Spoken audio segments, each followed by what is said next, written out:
Hey Spoonie Stars, welcome back to my channel. It's Effie. In today's video, I'm going to be sharing why I think the numerical rating scale for pain doesn't really work. This is only my opinion. It may work for you and others out there, but it hasn't worked fully for me. I'm going to describe how I explain my pain to my doctors, aka my rheumatologist. So stay tuned because that's coming all right up.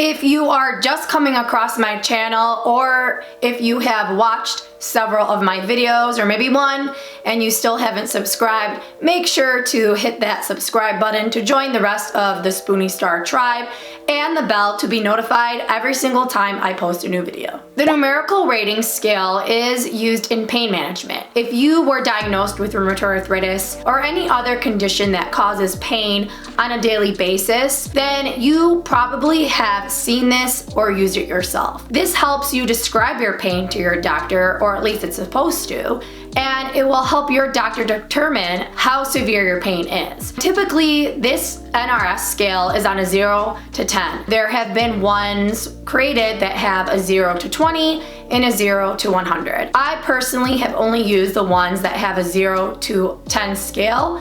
0 meaning minimal pain, basically no pain, and 10 being the worst pain possible that you can ever have. For me, I find it really difficult to describe my pain using this. I actually feel that it's better to use the body diagrams where you can circle where it's hurting you, because that gives way to open a conversation with your doctor. I feel that if you are to use an NRS scale, if you are a medical provider listening to this video, I highly suggest from a patient perspective to also include the body diagram. As you see here in this photo, this is because oftentimes when someone may circle a 5, well, where is that 5 located pain-wise?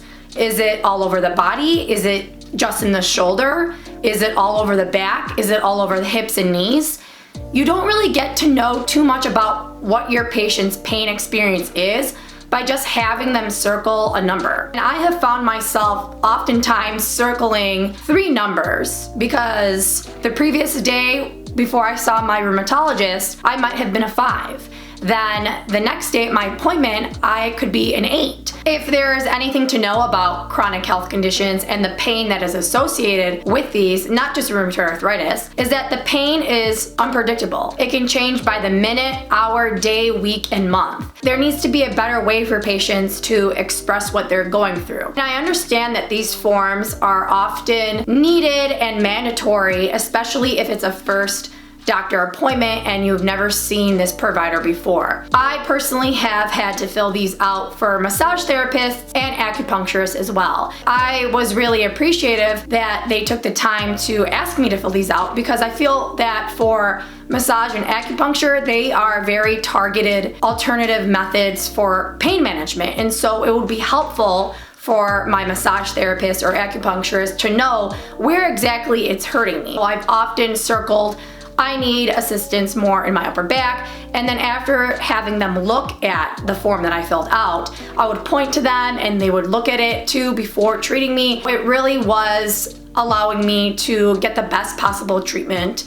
that I could get. Over time, having seen several rheumatologists, everyone is different, and I've had a doctor who always made me fill out these forms every single appointment, even though he already knew me pretty well. There was a couple times where they were just like, okay, check in, we'll see you soon. But if it had been a few months, they would make me fill it out. Now, there have been some doctors who haven't even used this at all, and I only filled it out at the first appointment. And then after that, they would just spend the time to talk with me during the appointment and listen to any concerns or questions that I had. I don't know how everyone's rheumatologist works, and if you feel that this is something that you would need in your care, then it's your duty and obligation and your prerogative to ask for it. I feel that everyone communicates differently too with their doctors and has a different relationship. This is why I said this is only my opinion, and why I feel that the NRS should not be used alone. It needs to be used with a body diagram, and your doctor has to take the time to sit there and talk to you and find out where it's actually hurting you. Because like I had mentioned, if I circle a 5, well, it might be a 10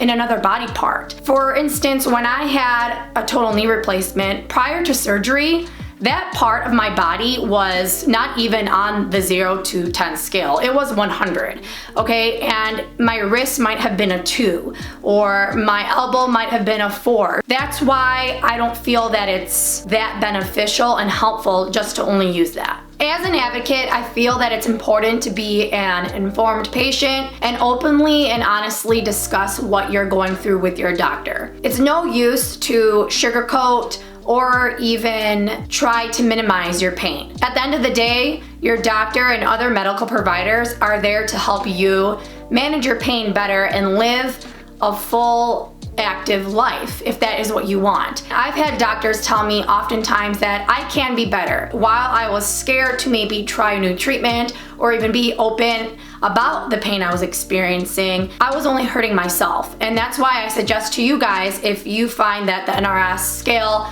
or even the body diagram is not for you, to find creative ways to explain and describe your pain to your doctors. Here are 2 examples of things that I've told my doctors. Number 1 has to deal with simple tasks. Everyone knows, and if you don't know, when you live with pretty much any form of arthritis, autoimmune or degenerative, simple tasks, whether that be tying your shoe, brushing your teeth, squeezing toothpaste out of the tube, washing dishes, can be extremely difficult. I came up with a creative way to explain my pain levels to my doctor. That was telling her the simple tasks that suddenly became pretty difficult to do. Squeezing toothpaste out of the tube if you have damage in your hands or have any pain in your thumb area or wrist, you know that it can be pretty darn painful, especially in the morning when you deal with more stiffness and inflammation and pain overall. I have a little device where I put onto the end of the toothpaste tube. Even using that, it became painful at one point. Just by telling my doctor that, she was able to refer me to my occupational therapist for therapy and to get x-rays. If I didn't tell her the extent of my daily living and the things that I had to do to get by, how would she know to really send me to those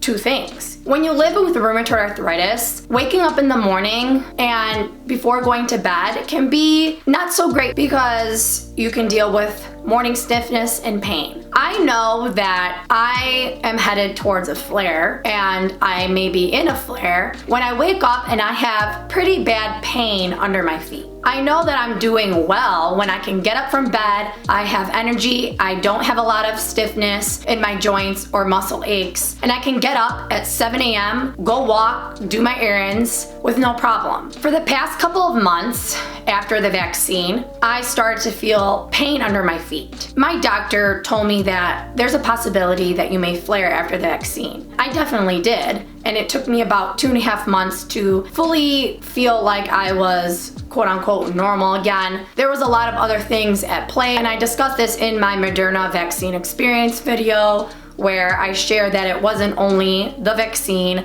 there was a bunch of other things at play. But my point is, when I go to my appointment and my doctor asks me how I'm doing, I tell her immediately I have pain on the bottom of my feet every single morning that I wake up, and it takes me about 30 to 45 minutes to warm up. And that's another thing that I say too. I make it known that for whatever duration it is, how long it takes me to get going in the morning. And if I tell her I feel fine right away, or if it takes me 5 to 10 minutes to feel less stiff, then she can tell that I'm not doing too bad. But if I suddenly tell her that I have pain under my feet right when I wake up, and it takes me 45 minutes plus a hot shower and supplements and pain meds just to get going every single day for a month, that's not really being controlled. That's one way I describe my pain to my doctor as well. Take the time to reflect on your day-to-day life.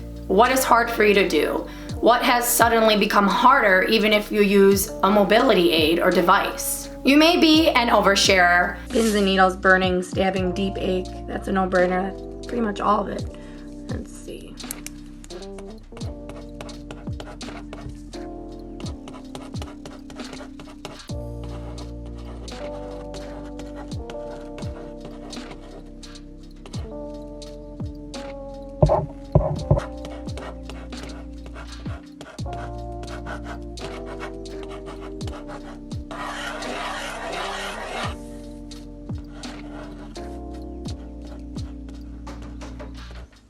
Or you may be an undershare. Right wrist has definitely been hurting me a lot.